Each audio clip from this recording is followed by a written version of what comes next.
저는 치킨을 너무 좋아해서 꽤나 자주 먹는 편인데 문제가 있습니다. 한 번 시킬 때마다 배달비 포함해서 28,000원씩 지출된다는 거예요. 갑자기 먹고 싶을 때 아무 생각 없이 시켜 먹기에는 가격이 꽤나 많이 부담되는 수준이죠. 그래서 치킨을 한 번 시킬 때마다 며칠 동안은 라면만 먹으면서 손익분기 다져야겠다 이런 생각도 자주 합니다. 자, 그런 와중에 2022년 7월 홈플러스가 당당치킨이라는 브랜드를 만들면서 프라이드는 6,990원, 양념은 7,990원으로 값싼 치킨을 내놨어요. 동일하게 치킨 한 마리로만 비교하더라도 프랜차이즈에 비해서 압도적으로 저렴한 가격이죠. 여기에 대해서 프랜차이즈 가맹점주분들은 현재 대형마트가 소상공인들을 죽이고 있다, 이건 대기업의 횡포다 라고 하면서 원성을 보내고 있습니다. 그런데 그런 가맹점주분들의 모습에 대해서 소비자분들은 꽤나 곱지 않은 시선을 보내고 있어요. 이유를 불문한 원색적인 비난도 많이 보입니다. 치킨값이 비싸다 보니까 가맹점에 대한 원망이 컸던 것 같은데 이런 원색적인 비난은 소비자의 합리적인 비판으로는 볼 수 없죠. 그래서 오늘은 제대로 알고 제대로 까자라는 의미에서 치킨값이 오르는 이유를 자세히 들여다보고 프랜차이즈 치킨 vs 당당치킨에 대한 논쟁을 마무리해보려고 합니다. 자, 그럼 먼저 치킨값이 오르는 데에는 어떤 것들이 영향을 미쳤을지 여러가지 요소를 가지고 범인을 찾아보도록 할게요. 첫 번째로 원자재인 생닭부터 보겠습니다. 프랜차이즈에서 사용하는 9에서 10호짜리 생닭의 경우 2012년 9월 1일 기준 3,308원이었고 2022년 9월 1일 기준 3,462원이었습니다. 10년이 지났는데도 크게 차이가 나질 않아요. 그리고 중간중간 닭값이 오히려 내려가는 때도 있었죠. 그 말은 즉 원자재인 생닭 가격은 치킨값 인상에 크게 영향을 미치지 않았다는 겁니다. 두 번째로 가게 임대료입니다. 보통의 치킨 프랜차이즈가 들어가는 중대형 상가의 평균 임대료를 보면 2013년 1분기 기준 1제곱미터당 31,160원이었고 2022년 1분기 기준 25,520원입니다. 10년이 지났는데도 오히려 많이 내려간 모습을 볼 수 있죠. 임대료 또한 치킨값 인상에 영향을 미치지 않았다는 거예요. 세 번째로 인건비입니다. 최저임금은 2014년 시간당 5,210원에서 2022년 9,160원으로 8년 만에 무려 75.8%가 올랐습니다. 노동력이 많이 필요한 치킨집에서는 최저임금이 폭발적으로 늘어남에 따라 인건비가 엄청난 부담으로 다가왔을 거예요. 그렇다면 인건비의 경우 치킨값 상승에 직접적으로 영향을 미쳤다고 볼 수 있겠죠. 네 번째로 부자재입니다. 치킨 튀김의 핵심인 팜유의 가격은 2020년부터 꾸준히 상승하다가 2022년 러시아 우크라이나 전쟁으로 전 세계 식용유 수출이 막히면서 말도 안 되게 큰 폭으로 상승했어요. 현재는 조금 안정되긴 했지만 그래도 많이 오른 모습입니다. 그리고 밀가루의 경우도 2012년 키로당 1,347원이었는데 가격이 서서히 증가해 오다가 2022년 급등하게 되면서 키로당 2,152원이 됐습니다. 기름과 밀가루 같은 부재료들의 가격 상승도 확실히 치킨값 인상에 영향을 미쳤다고 볼 수 있겠죠. 다섯 번째로 소비자 물가지수입니다. 2020년 소비자 물가지수를 100으로 따졌을 때 소비자 물가지수는 2012년 91.8에서 2022년 102.2까지 꾸준히 상승해왔어요. 그렇다면 당연히 물가 상승도 치킨값 인상에 영향을 미쳤다고 볼 수 있겠죠. 정리해보면 원자재와 임대료는 치킨값 상승에 영향을 미치지 않았지만 인건비, 부자재 가격, 그리고 소비자 물가지수 상승 등 치킨값이 상승될 요인은 충분히 있었다는 겁니다. 그렇기 때문에 치킨값이 오르는 건 너무나도 당연했던 결과고 우리가 여기에 대해서 과도한 적대심을 드러낼 필요는 없겠죠. 근데 그럼에도 불구하고 우리가 적대심을 느끼는 이유는 뭐냐? 치킨값이 오르는 건 둘째치고 너무 많이 올라서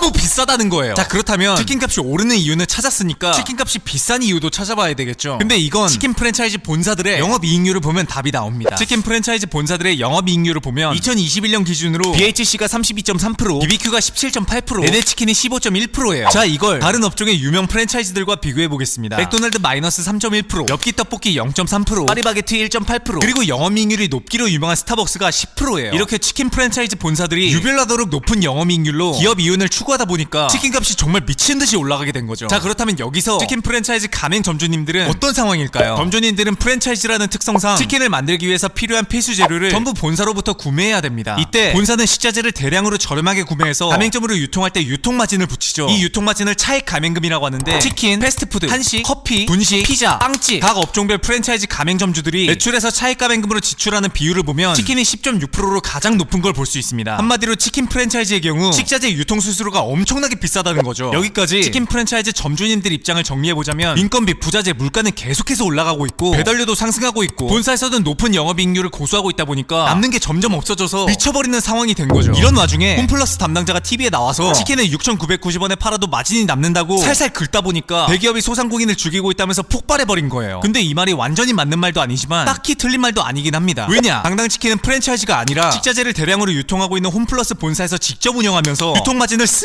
걷어냈고 홈플러스 안에서 장사하는 만큼 임대료 걱정도 적어서 구조상으로 치킨 프랜차이즈는 가격 경쟁에서 비빌 수가 없으니까요. 근데 더 중요한 건 당당치킨은 치킨을 팔면서 수익이 마이너스가 돼도 괜찮다는 겁니다. 애당초 당당치킨은 홈플러스로 구매자들을 유인해서 다른 상품을 사게끔 만드는 미끼 상품일 뿐이니까요. 그러니까 당당치킨과 치킨 프랜차이즈에서 만들고 있는 치킨은 겉으로 보이는 건 같은 치킨이지만 같은 선상에 놓고 비교할 수가 없는 치킨인 겁니다. 따라서 프랜차이즈 가맹점주분들에 대한 너무 원색적인 비난을 하기보다는 그들의 고충을 조금은 이해해주고 좋은 방향으로 나갈 수 있도록 합리적인 비판을 하는 게 좋겠죠. 그래서 중요한 건 뭐냐? 우리가 프랜차이즈 치킨 가격이 비싸다고 느끼는 건 변함이 없다는 겁니다. 구조적으로 당장 이 문제를 해결할 수 있는 건 사실 프랜차이즈 본사밖에 없어요. 그런데 최근 본사가 내비친 입장은 치킨 한 마리 3만원 시대를 연다는 거였죠. 제가 치킨 진짜 좋아하는데 3만원이면 글쎄요. 그래서 오늘의 결론, 현재 우리 집 앞 간장게장 정식 13,000원, 치킨 한 마리 2만원. 쉽고 빠른 정보를 원한다면 호갱구조대